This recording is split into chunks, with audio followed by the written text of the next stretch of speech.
जय श्री राधे। आनंद आशुलिपि पत्र का अंक 34, प्रतिलेखन संख्या 31, गति 120, शब्द प्रति मिनट, कुल शब्द 500। प्रारंभ करें। राष्ट्रपति महोदय, आपके शब्द बड़े मर्मस्पर्शी थे। आपने भारत और उसकी व्यापक विविधता के बारे में कहा है।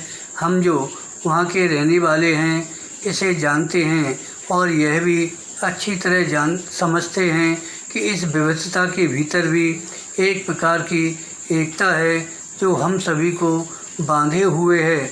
विराम। आपने मेरे पिता के विचारों का उद्धरण दिया। मैं आपके शब्दों को ही उद्धृत करना चाहूँगी। राष्ट्रपति जी, आपने कहा, सत्य और स्वप्न में बिरले ही कभी समानता होती हो, किंतु स्वप्न ही लक्ष्य को उच्चता प्रदान करते हैं। अमेरिका में आपने कई रूपों में अपने सपनों को साकार किया है, फिर भी आप अमेरिका वासियों को और अच्छा और उद्देश्यपूर्ण जीवन प्रदान करने का प्रयास कर रहे हैं, जो उचित भी है। आपने इस विचार को महान समाज कहा है। हमारे भी अपने सपने हैं जो आपको यहाँ से छोटे लग सकते हैं, क्योंकि वे बहुत सामान्य हैं। उतना भोजन की जिससे भूख बुझ सके, ऐसे घर की जिनसे हवा पानी से बचाव हो सके, इतनी दवा दारू और शिक्षा की जिनसे लगभग 50 करोड़ लोगों के विश्वास और आशा को बनाए रखा जा सके। किंतु जीवन में सभी कुछ सापेक्ष है। हमारे देश में एक पुरानी कहावत है। एक आदमी कहता है, मैं तभी तक अपने पास जूते न होने की शिकायत करता था जब तक मुझे ऐसा आदमी नहीं मिला जिसके पैर ही नहीं थे। पैरा।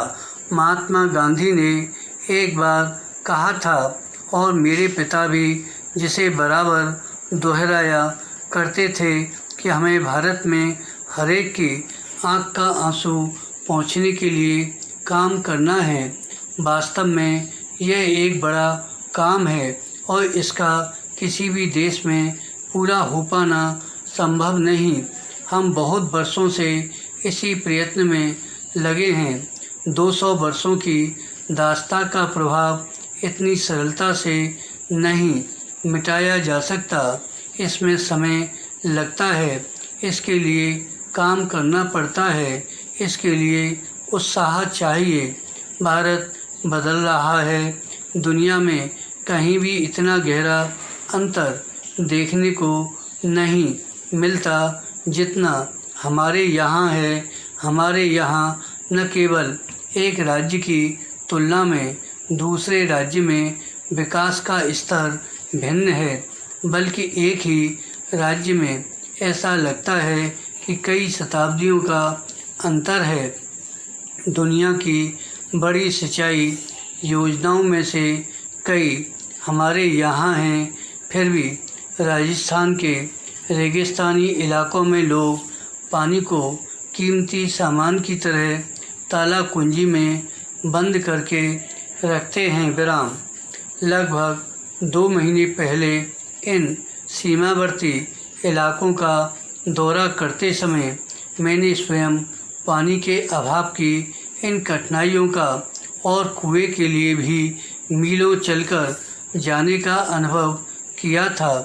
1 करोड़ 20 लाख या इससे भी अधिक बैलगाड़ियां आज भी हमारे गांवों की सड़कों पर धूल उड़ाती चलती हैं। फिर भी भारत के अन्य हिस्सों में हम 3 परमाणु बिजली घर बना रहे हैं। खेती की पैदावार का औसत कम है। धन्यवाद।